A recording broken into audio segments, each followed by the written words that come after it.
beautiful people, welcome back to Pots and Petals, everything garden and allotment related. It's Thursday the 8th of June and we've been rewarded with another beautiful cloudless day. The sun is out but the wind is still up, so apologies if there's a bit of noise in the background. But today's video really is a little update, but also to say hello to my new subscribers. I've had quite a few of you join over the last few days, so I just wanted to first of all say hello, welcome to Pots and Petals, and yeah, I really appreciate the feedback that you guys give in the comments below, so please keep it up. I love to hear from you guys. It's a great community on here. But yeah, it's a hello and welcome to the Pots and Petals family. But I'll give you a little update as to what's going on since we were last down here a few days ago. I've got a couple of bits to show you. Come on, let's go see what we can find. Now, I know we were only in here, what, a couple of days ago? But I just wanted to show you these because these are ready to go out. They've grown their first true leaf and they're now starting to grow their second. So they are getting a little bit too big for the modules that they're in. So I think I'll be planting these out at the weekend. I'm going to give these a little water. We haven't got anything on the courgettes as of yet, but I have noticed at the back there some of my cucumbers have been found by the slugs. So you can see there we've got a bit of slug damage on the leaves. You can see exactly where they've been. They've been all over the tomatoes as well. And I can also see some of the trails going back there. I know I do have a problem with slugs in here, which you probably wouldn't think given how dry it gets. But yeah, I need to keep an eye on those, and the sooner I get these out, the sooner I haven't got to worry about these also being munched by the slugs and the snails. So yeah, we'll be getting those out in a few spots once I've weeded the beds. And already the tomatoes are putting on a fair amount of growth. These were, I don't know, a foot tall when I put them in, maybe a bit less, and already they're all starting to take off. So we might have to tie these up at some point. That one over there, that's definitely ready to tie in. So they're definitely starting to grow. It won't be long before they start trailing up those canes. I know a few of you have asked me about the Polyhouse and how it came about, so I'm going to do a video. I'll go through how I built it, the materials that I've used to build it, and I'll also give you some pros and cons. I have had it for over a year now, so this is its second summer, so I'll be able to go into a little bit more detail about the actual structure, not just what's going on inside it. So keep your eyes peeled for that, guys. Now, you might remember my video about my cordlin, hosta and bamboos, and I was telling you guys about how the top of this is rotted out. Now, I know cordlins can regrow from the top, but this is definitely rotting away. There's earwigs, woodlice, slugs, all in the top crown, so I haven't got any hope for it there. However, down at the bottom of the base, we noticed there are old daffodils at the back here, but these are all new growth coming from the base of the plant. So I have been watering and feeding this still, and the hope is that I'll be able to propagate these somehow. I need to do a bit of research into how I do that, but I know with indoor plants you sort of treat these as pups, but they don't seem to be coming away as easy as an indoor. So I'll do a bit of research into that, but I'll keep this ticking over in the hope that I might get actually more than one cordlin out of this. The question is, do I now take the top off so that all the energy can go into these, because these are all now really starting to yellow. So there's no hope in this top starting to regrow. So just down here are the Pineberries. I've netted them up this year just because we've got a bumper crop, and it would have been sod's law that if I didn't, cover them, something would have come and eaten them. So they're covered up.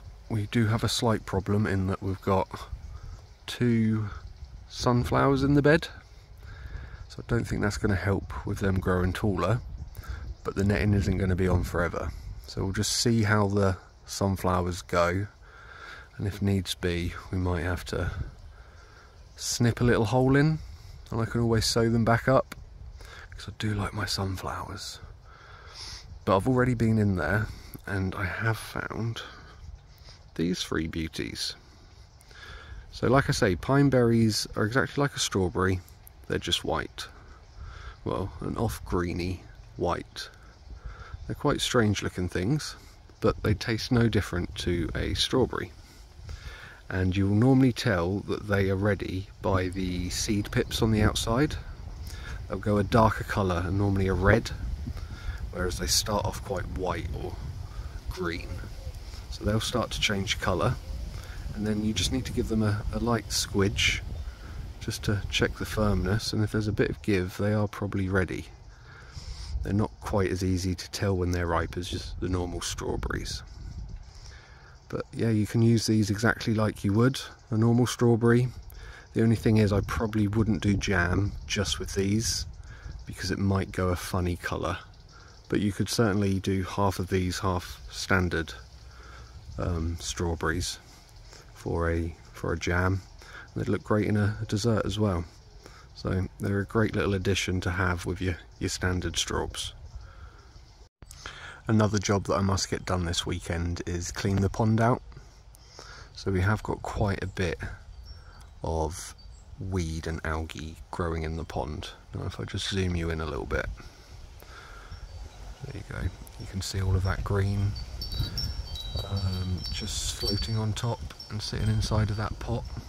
So that's actually covering the rhizomes of that plant, so I need to get in there and really clean some of that out.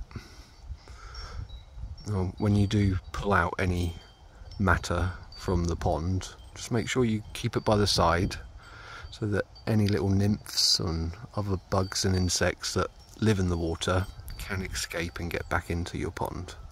So don't stick it right onto the compost heap. So yeah, I want to give this area a bit of a clean up and nice and ready for the summer, and it could also do with a topping up, which is pretty early to be topping up my pond already. And I've also got a couple of pots in there that I need to refill. So I think a trip to the nursery for a couple of pond plants is needed, and I'll show you how I do that as well in another video. The ugly truth of having an allotment. Weeds, weeds and weeds. Now if you remember, I did say I wanted to get this done last weekend, but I just didn't get round to it. So that's a job for this weekend, so I can get the squash in the ground. I should be able to get 6 in those 2 beds together, so 3 in that one, 3 in this one. And then I did weed the end of that bed because I put my second lot of beans in because the first lot didn't germinate. And same just down here, I weeded that middle bed and popped the beans in. I need to do that back bed so we can get some squash in. And then these are the leeks that are now going to flower. So this one obviously had something wrong with it, it didn't quite flower. But all these others, they're from the allium family. So they're just like your garlic, your onions. So they'll have a globe type allium flower. Well, it's made up of loads of little flowers. But for the size of the plant and how big they get, the flowers aren't that pretty. But the bees go crazy for them, which is why I've let them go to seed, just like the parsnips. So I thought I'd save the best till last. This is my David Austin Old Woollerton house. I'll pop the name up for you. Last year I only got one bloom because it was newly planted, but we've got quite a few buds this year. So I'll be able to show you that. From what I remember, it's an off-white, but my memory isn't always correct. We've also got some new growth, so I'll take you in to see some of that. So the rose was growing from this main stem here, and we didn't have any of this. Actually, a bit of it had died back, so I'd cut that off back in the winter.